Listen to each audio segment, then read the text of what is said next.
Another TVZ in front of us. In the bottom left corner of the map, playing for Dead Pixels, it's the red Terran player, FanTaSy. In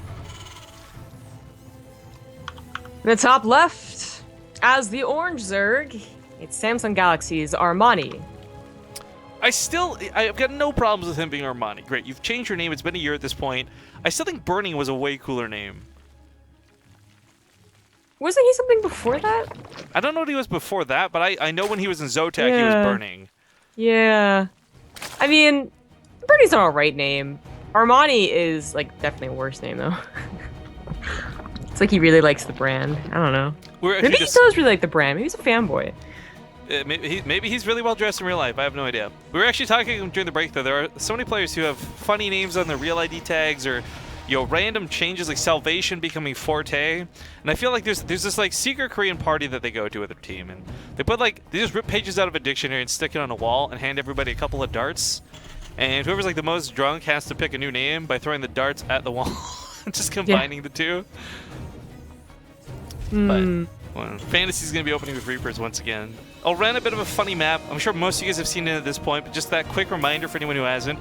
It does have this really short path from base to base, but it's also really easy to control. So for Terran, you can just build a depot and it fully walls it off, which is nice. For Zerg, you're not afforded that same gratuity, but you also don't need it as badly, I feel. Yeah, and it's coming to a point where I think it's almost always worth the 100 minerals just to have that advance notice of a push and buy just a bit of time, depending on what type of push it is.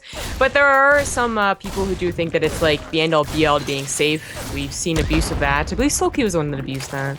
Basically going around the map with a, that all-in.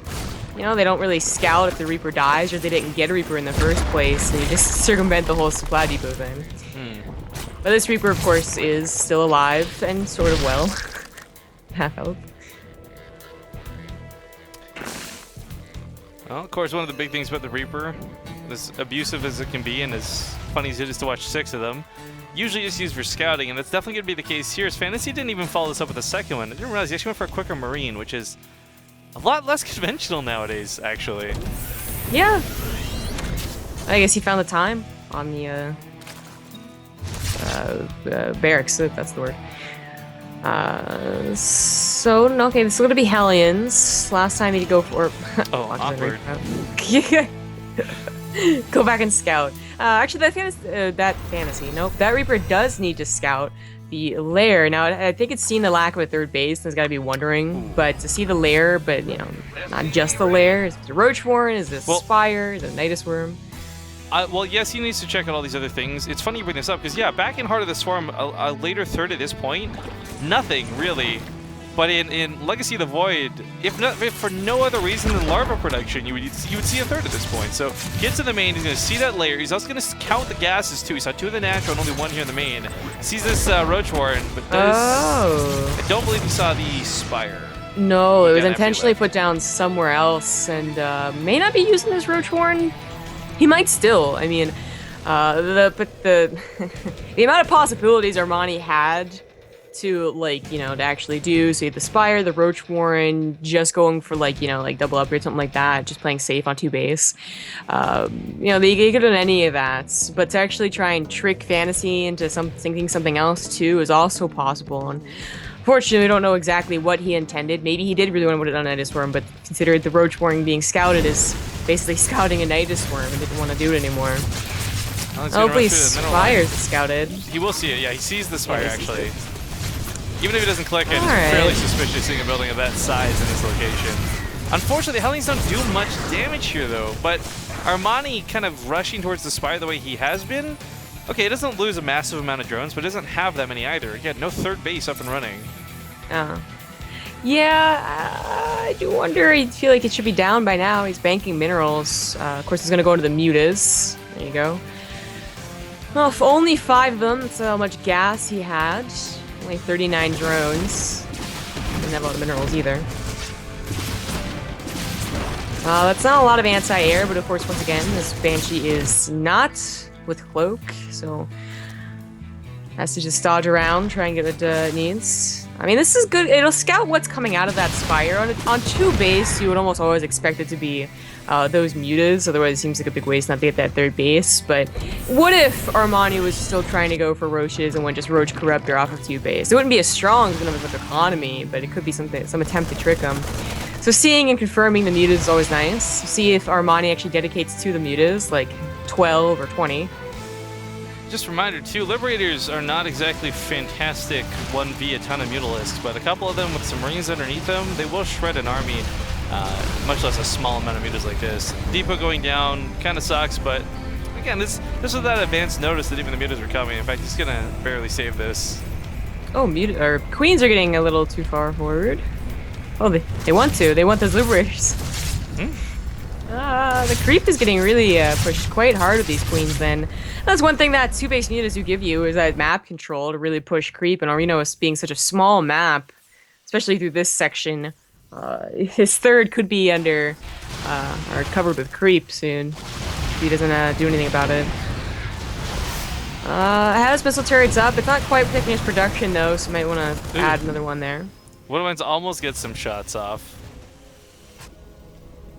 The first few medevacs are out, coming out anyways. And it isn't like a, the fact that it's a short map works both ways. That creep gets pushed pretty far, but then it does get cleaned up quicker. It's just the void feature. And as such, the push comes a lot quicker. So, on Heart of the Swarm, where those mutas gave you that extra 20 seconds, and the map gave you an extra 20 seconds too to get the digital hooks. If FanTaSy had those medevacs out earlier, I'd push a bit earlier, it would be dangerous, but he's still going to be pinned back, just securing his third base as opposed to attacking as soon as possible, and that's going to work out for him a lot better because Armani is not bothered with upgrades. He's just looking to get all the banelings that he could possibly get and running in when speed's finished. There's not a lot of, honestly, not a lot of great baneling defense, as weird as that sounds to say.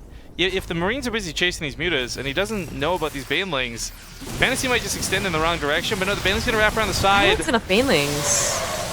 Especially with the Widow Mines. Oh my god, thank god for those Widow Mines. Even without the Widow Mines, that Marauder was kind of choking up the choke.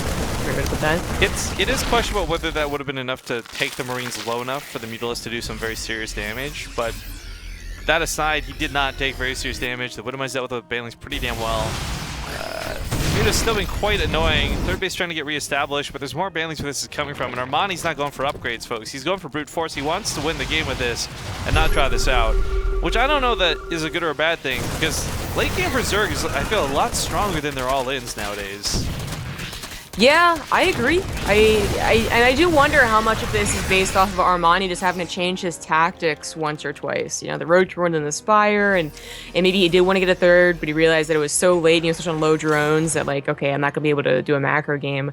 But oddly enough, because he couldn't do a macro game, his all-in isn't as powerful either, because he doesn't have that larva. He doesn't have that huge burst of production where the Ling count would also be scary, not just the Baneling count.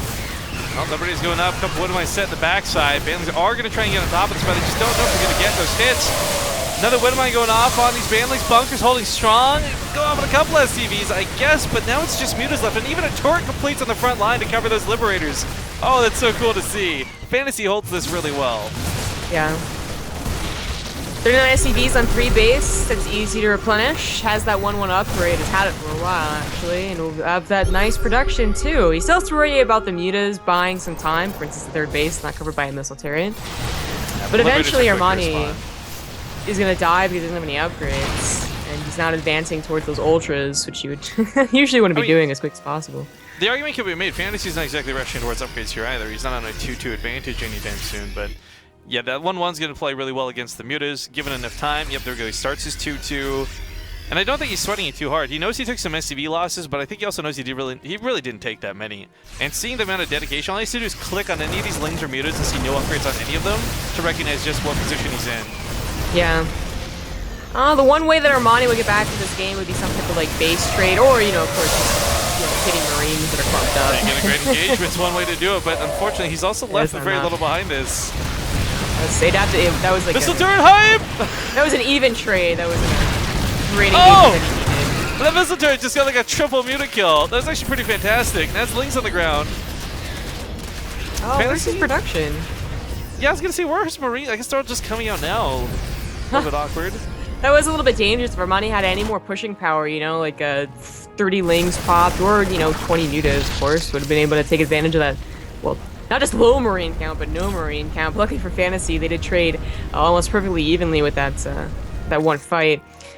So the CC almost burned down. If it did, that would have been, of course, a way for Armani to come back as well. FanTaSy has played offensive like this. He might have, been able to push a little bit harder, but, that creep's been pushed pretty far now on the right side too, and he has to protect that third base, which doesn't quite have its defenses up even still. And that stream delay finally catching up. To explain the message, guys, last week Pommy was restreaming our stream on Twitch. We reported his channel, I guess it got shut down. Now he's restreaming us on a Russian channel, which is kind of silly, because I'm pretty sure all he would have to do is ask Olivia for permission to stream, and she'd be like, yeah, no problem. Just, use our stream overlay and stuff. But instead, he's just basically got our Twitch window open on full screen and Salient. I'm not cool with that. And unfortunately, there's nothing we can do if it's on a completely different website, so. Well, 2-2's about to finish. Armani is, he's starting to do these very last pushes.